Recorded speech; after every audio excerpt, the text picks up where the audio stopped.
আজকে জয়ের বক্তব্য দেখলাম, এদেশের সংবিধান রক্ষা করার জন্য সে ভারতকে আহ্বান করেছে।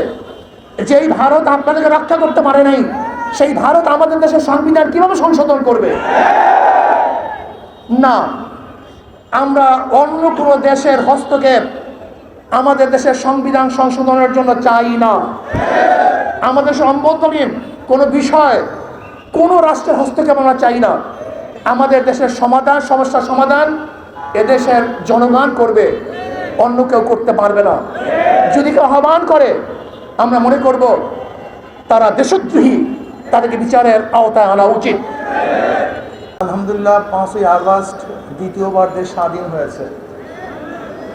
আমরা আশা করি মানুষ মুক্তি পেয়েছে, মানুষ শান্তিতে বসবাস করবে, মানুষ বৈষম্য শিকার হবে না। যে আন্দোলনের মূল দাবি ছিল বৈষম্য বিরোধী আন্দোলন, এখানে বৈষম্য থাকবে না। আমি বর্তমান তত্ত্বাবধায়ক সরকারকে বলবো, যদি আপনি বৈষম্যতা রক্ষা না করেন, সবাইকে সমান অধিকার না দেন, তাহলে আপনার বিরুদ্ধেও কিন্তু এই জাতি আবার খুশি উঠবে।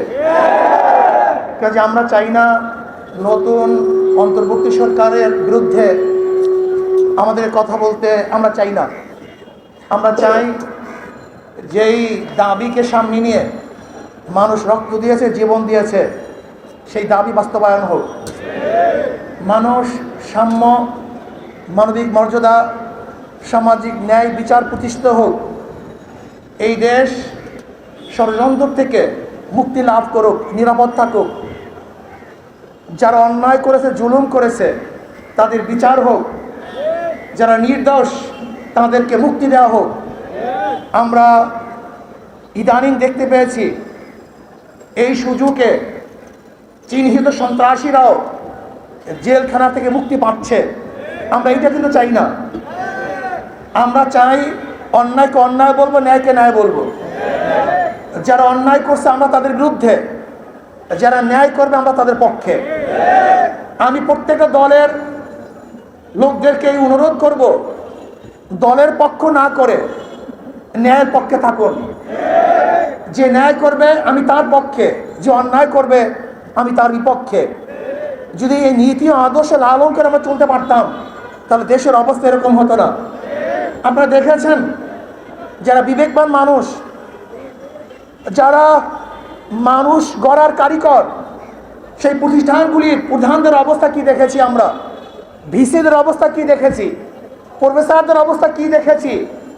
নীতি বিবর্জিত এক দল সম্প্রদায়কে আমরা দেখেছি, যারা বিগত সরকারের হাজারো অন্যায়কে সাপোর্ট দিয়েছে, যারা বিগত সরকারের হাজারো খুনকে গোপন করেছে, যারা বিগত সরকারের হাজারো জুলুমকে মাটি চাপা দিয়েছে।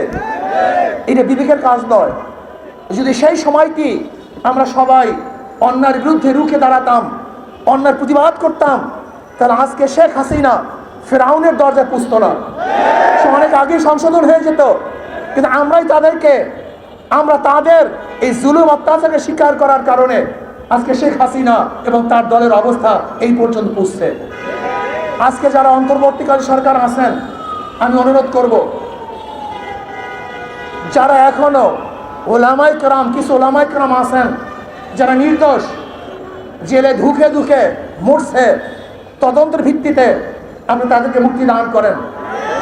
আর যারা অন্যায়কারী, তাদেরকে কিন্তু আবার এই ফাঁকে ছেড়ে দিয়েন না, তাহলে দেশ কিন্তু আবারও সন্ত্রাসের শিকার হবে। আজকে বিডিআর হত্যায় বহুত বিডিআর যারা অন্যায়ের সাথে জড়িত ছিল না, যারা অন্যায় করে নাই, গুলি চালায় নাই, এবং হাজারো বিডিআর আজও জেলখানায় ধুকে ধুকে মরছে। আমি অন্তর্বর্তীকালীন সরকারকে বলবো, আপনি আবারও দ্বিতীয়বার শেখ হাসিনা সরকার সময় যে বিডিআর ভাইদেরকে অন্যায়ভাবে সাজা দেওয়া হয়েছে, তাদের ব্যাপারে আবার রিএক্সামিন করে তাদেরকে, যারা অপরাধের সাথে জড়িত না, তাদের মুক্তি দেওয়ার ব্যবস্থা করুন। আজকে হিন্দু সম্প্রদায় মিছিল মিটিং করতেছে, মন্দিরে আগুন দেওয়া হয়েছে, অমুকি নির্যাতন করা হয়েছে। আমি বলবো, কোন হিন্দু সম্প্রদায়ের মন্দিরে কোনো ব্যক্তিকে আক্রমণ করা হয় নাই, আগুন দেওয়া হয় নাই। বরং এদেশের 99% হিন্দু তো আওয়ামী লীগ করে। তারা তো আওয়ামী লীগের লোক। আওয়ামী লীগের হাজারো মুসলমানদের উপরে যদি আক্রমণ হলে সেটা সাম্প্রদায়িক আক্রমণ না হয়, তা আওয়ামী লীগের কারণে হিন্দুদের উপর আক্রমণ করলে সেটা সাম্প্রদায়িক হবে কেন? আজকে হিন্দু সম্প্রদায়কে সামনে নামিয়ে আবারও দেশকে ধ্বংস করার নীল একটা নকশা আঁকা হয়েছে।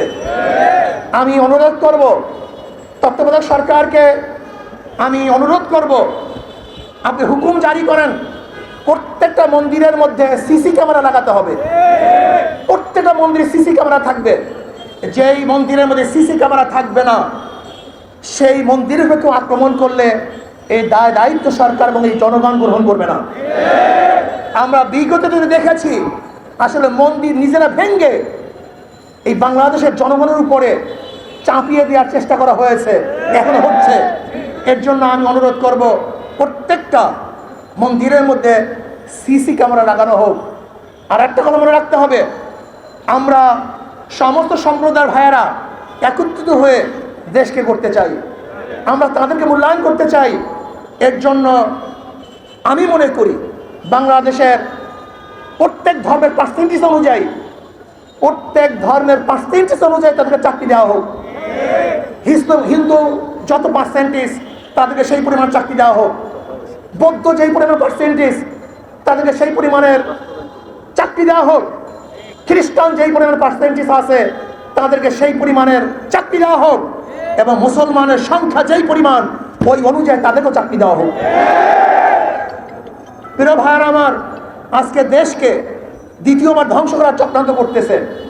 আমরা সজাগ আছি, আমরা এই আন্দোলনে ছিলাম, সামনের কাতারে ছিলাম, আমাদের ভূমিকা ছিল সর্বোচ্চ ভূমিকা ছিল, সবার সাথে আমরা ছিলাম। দেশ রক্ষার জন্য আমরা ইনশাআল্লাহ আসি, থাকবো ইনশাআল্লাহ।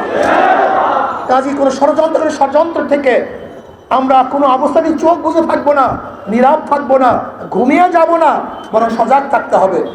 কাজে আসুন আমরা দেশকে রক্ষা করার জন্য সামনে অগ্রসর হই, এই দেশকে বাঁচাবার চেষ্টা করি, দেশকে সুন্দর করার চেষ্টা করি। আর ছাত্রদেরকে বলবো যে খবরদার আমাদের কর্মকাণ্ডে যেন মানুষ আমাদের উপরে অসন্তুষ্ট না হয়, সে চিন্তা আমাদের করতে হবে। আল্লাহ আমাকে এবং আমাদের সবাইকে কবুল করে নেন। এখন আমরা মিছিলে অংশগ্রহণ করি।